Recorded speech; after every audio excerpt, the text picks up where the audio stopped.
Situation with ICE in Orange County has the mayor's legal team reviewing options that could have them suing the federal government.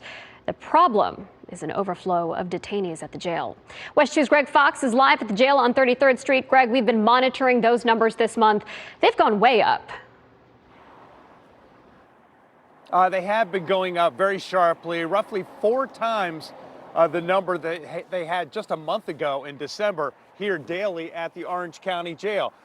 Jerry Demings, the mayor, says that people should be outraged about the fact that they are footing the bill for this. And there were certainly a lot of outraged people at the county commission meeting today talking about the actions of agents. Put as many word blocks as you can, and they may decide to go where they're more welcome. Humans are dying. People are being executed. More than 24 people showed up to voice their concerns about local arrests of people protesting immigration and customs enforcement actions.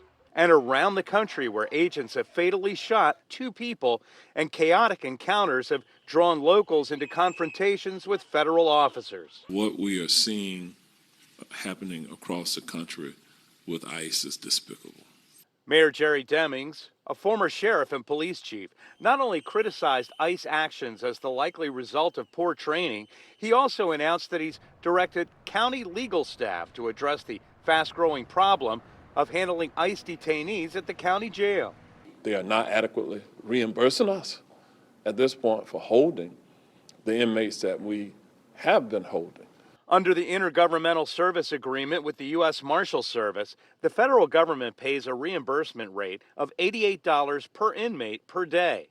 But the true cost to feed and house them is $180. That leaves a shortfall of $92.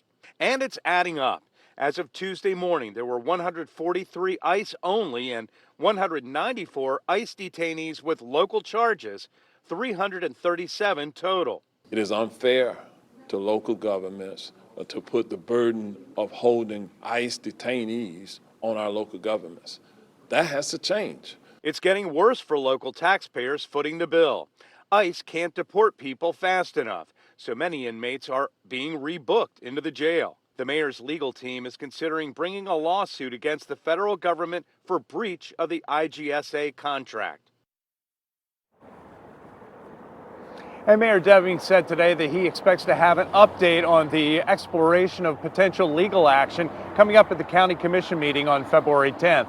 And coming up all new at 5 on West 2 News, we'll see what the mayor has to say about that potential proposed detention center in East Orange County.